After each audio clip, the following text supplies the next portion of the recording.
आज मध्य प्रदेश में 47 विधायक आदिवासी हैं। किसी आदिवासी ने इस बात को कहा?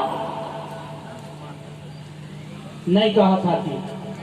किसी आदिवासी विधायक सांसद ने कहा कि नहीं आदिवासियों के लिए छुट्टी होनी चाहिए? तो साथियों, सोचने वाली बात है कि हमारी समाज तो जो नेता चुनकर जाते हैं, विधायक जाते हैं, मंत्री बनाते हैं, संतरी बनाते हैं, विधायक, मध्य प्रदेश में 47 विधायक हैं। उनने आदिवासियों की बात नहीं की साथी। अभी पिछले महीनों में घटना घटी आदिवासी लोगों के साथ, आप लोगों को पता होगा, संपूर्ण देश में उसकी जानकारी है। हमारी मातृशक्ति बेटियों को कत्ल करके खेतों में गाड़ दिया गया। नेमार की घटना है। संपूर्ण सभा समाज के जितने भी संगठन हैं, अनेकों संगठनों ने वहां धरना, प्रदर्शन, ज्ञापन दिए। सरकार के कान पे चू नहीं हुई साथियों। इस देश की बिका मीडिया जिसने एक शब्द नहीं लिखा आदिवासियों की हत्या के बारे में। हमारे 47 विधायक बैठे विधानसभा भोपाल में, किसी विधायक ने एक शब्द नहीं कहा। इसलिए मैं पूछता हूं इन आदिवासी विधायकों के लिए, इन ऐसे विधायकों को समाज से बहिष्कृत करना चाहिए। आज जिन लोगों को हम बार बार चुनकर विधानसभा देते हैं कि ये हमारी बात रखेंगे, हमारे हक अधिकार की बात करेंगे, लेकिन साथ ही वो वहां विधायक बन के जाते हैं और वो गुलाम बन जाते हैं। आज जितने भी विधायक हैं, बड़े बड़े नेता हैं, फग्गन सिंह कुलस्ते जैसे विधायक, मंत्री, ये तलियों चाटने वाले लोग हैं। इनके आला कमान जो बैठे हैं, उनके निर्देशों पर ये काम करते हैं। जितना वो बोलते हैं उतना बोल सकते हैं। ये जहां वो बोलेंगे वहां जाएंगे। तो साथियों, ये जितने भी आदिवासी सांसद विधायक ये गुलाम हैं, जो अपनी बात नहीं रख सकते विधानसभा लोकसभा में। तो इस बात का हमें दुख होता है। लेकिन साथियों, आज वो समय आ गया है अपने बीच में आर पार वाला। आर पार वाला मैं इसलिए कहूंगा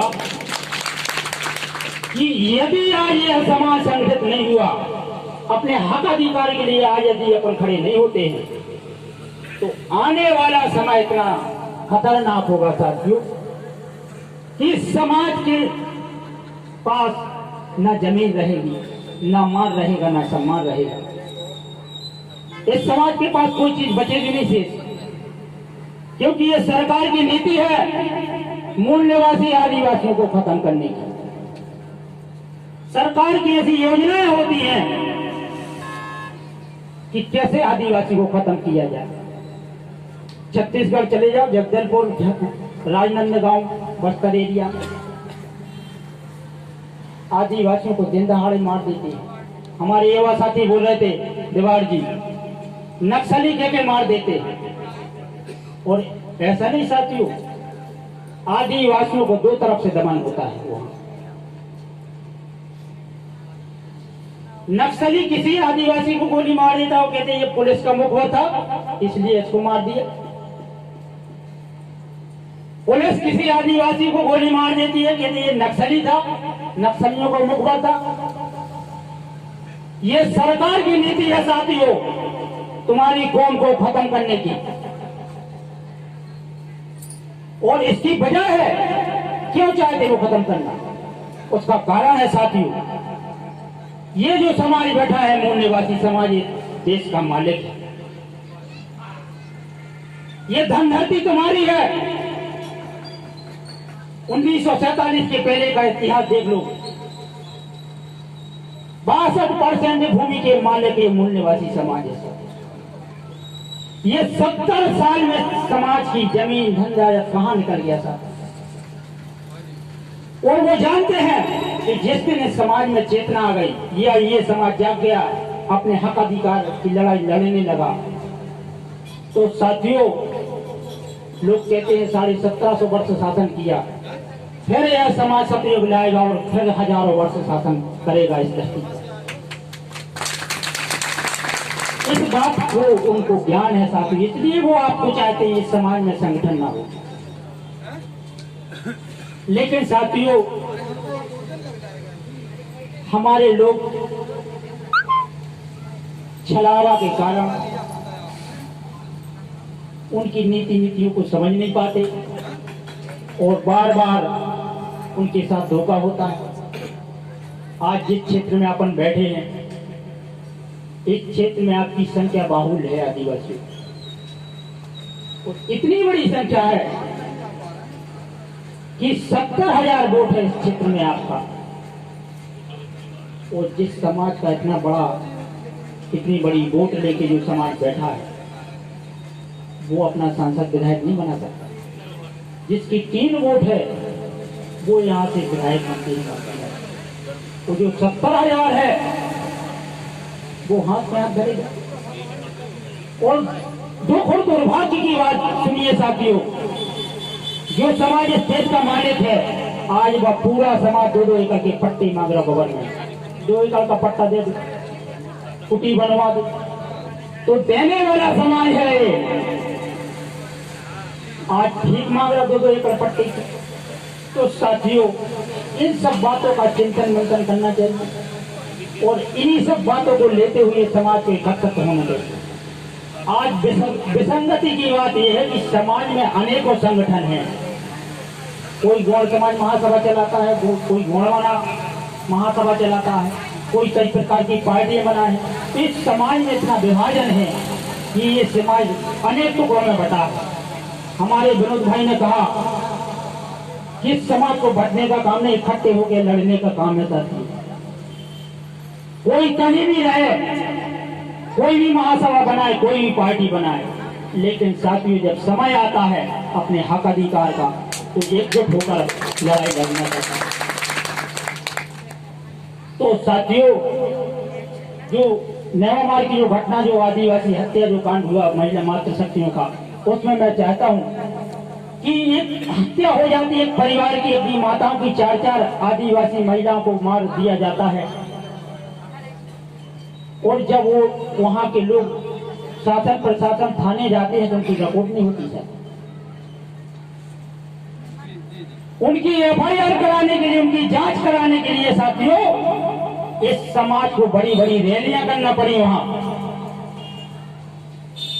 तो समझ लीजिए साथियों कि इतना बुरा समय है कि एफआईआर कराने के लिए समाज को इकट्ठा होकर रैलियां करना पड़े। आज किसी आदिवासी के साथ कोई घटना घट जाए, उसकी एफआईआर नहीं होती। उसकी एफआईआर करने के लिए समाज इकट्ठा करने पड़ेगा, वो आंदोलन करना पड़ेगा, रोड जाम करना पड़ेगा, धरना देना पड़ेगा। तो साथियों, इतनी कुर्बानी देने के बाद एक छोटी सी चीज के लिए बड़ी बड़ी कुर्बानी देना पड़ेगी समाज को, तो ये सोचने वाली बात है साथियों। आज के परिवेश में यदि समाज एकत्रित नहीं हुआ तो आने वाले समाज में ये समाज गुलाम होगा साथियों। और इसलिए गुलाम होगा कि इस देश में आपके लिए कोई काम नहीं बचने दिया उन लोगों ने। पूरे देश का प्राइवेटीकरण कर दिया है, हर एक चीज ठेका पे बेच दी इस देश की सरकारों ने। संपूर्ण देश ठेका पे जाने वाला है। आपका राज परिवहन ठेका पे चले, वन विभाग ठेका पे चलो, विद्युत विभाग ठेका पे चलो, रेलवे ठेका पे चलो, एलआईसी जितनी शासकीय विभाग ठेका पे चले। तो बड़ी संकट की घड़ी है साथियों कि आज हम जिन बच्चों को पढ़ने की बात करते हैं, शिक्षा की बात करें, पढ़े लिखे बच्चे रोजगार कहां पाएंगे, नौकरी कहां पाएंगे।